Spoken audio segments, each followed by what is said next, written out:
బండి భగీరథ్ పై ఉన్న POCSO case కీలక మలుపు తీసుకుంది.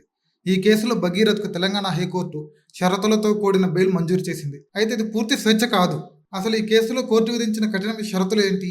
ఈ కేసు ఇప్పుడు ఏ దశలో ఉంది? పూర్తి వివరాలు ఈ వీడియోలో తెలుసుకుందాం.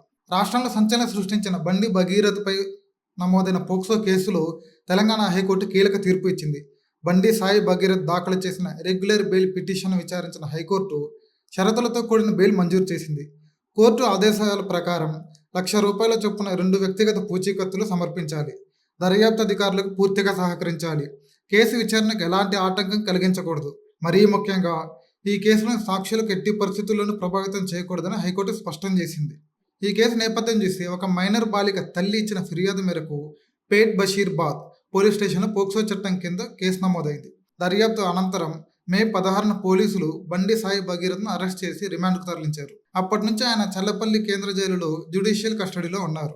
ఈ మధ్య పరీక్షలు రాసేందుకు లోయర్ కోర్టు వారం రోజులు తాత్కాలిక బెయిల్ ఇచ్చింది. ఆ గడువు పూర్తయ్యాక జూన్ 25న ఆయన తిరిగి జైలులో లొంగిపోయారు. ఆ తర్వాత రెగ్యులర్ బెయిల్ కోసం తెలంగాణ హైకోర్టును ఆశ్రయించారు. విచారణ సందర్భంగా బండి భగీరథ్ తరపు న్యాయవాదులు కీలక వాదనలు వినిపించారు. దర్యాప్తు దాదాపు పూర్తయిందని, 49 రోజులకు పైగా జైలులో ఉన్నారని, అందువల్ల బెయిల్ మంజూరు చేయాలని కోర్టును కోరారు. మరోవైపు విక్టిమ్ తరపు న్యాయవాదులు ప్రభుత్వ పబ్లిక్ ప్రాసిక్యూటర్ అభ్యంతరం వ్యక్తం చేశారు. నిందితుడికి బెయిల్ ఇస్తే సాక్షులను ప్రభావితం చేసే అవకాశం ఉందని కోర్టు దృష్టికి తీసుకెళ్లారు. అయితే ఇరుపక్షాల వాదనలు విన్న హైకోర్టు కఠినమైన షరతులతో రెగ్యులర్ బెయిల్ మంజూరు చేసింది. ప్రస్తుతం ఈ కేసు విచారణ ఇంకా కొనసాగుతుంది.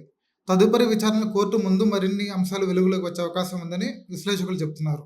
మొత్తానికి బండి సాయి భగీరథ్కు బెయిల్ లభించినప్పటికీ కేసు ముగిసినట్లు కాదు. ఇది విచారణ కొనసాగుతున్న దశలో ఇచ్చిన షరతులతో కూడిన బెయిల్ మాత్రమే. కోర్టు విధించిన నిబంధనలు తప్పనిసరిగా పాటించాల్సి ఉంటుంది. ఏ మాత్రం అటు ఇటు చేసినా, ఆ కోర్టు చెప్పింది మనం చేస్తే కనిపెట్టలేదు అనుకున్నా సరే పర్యవసానాలు తీవ్రంగా ఉంటాయి. మరి ఈ కేసులో తదుపరి పరిణామాలు ఎలా ఉండబోతున్నాయో చూడాలి.